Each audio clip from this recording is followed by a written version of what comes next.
Historicism was the principle of interpretation of Protestantism from Martin Luther forward. And the final gasp of historicism was Millerism and its parallel movements in other countries. And when Christ didn't come in the 1840s, what happened to historicism? It ceased to be a factor in interpreting prophecy. And there was John Nelson Darby's 1835 book, The Dispensations, sitting there, and people read it and said what? This is the way to interpret prophecy. And so, conservative Protestants became, along with Catholics, became dispensationalists from then forward. There's going to be a war in the Middle East. And that war is over something. It's over setting up the kingdom.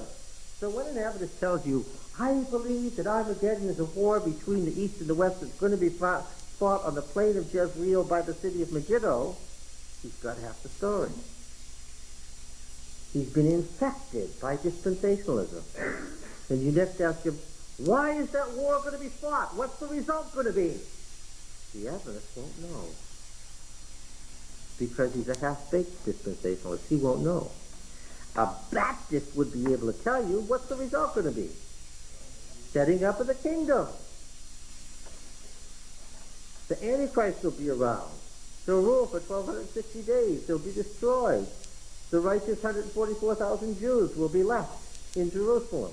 They'll survive. All the others will be purged out and burned up in the Armageddon War.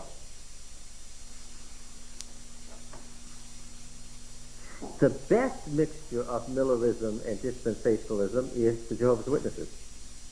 There's other problems, the deity of Christ, but that's the mingling of these two ideas. Okay? Dispensationalists. Pure through and through. They all went back to Palestine because they thought that they were the righteous 144,000 who were going to set up the kingdom. Yes.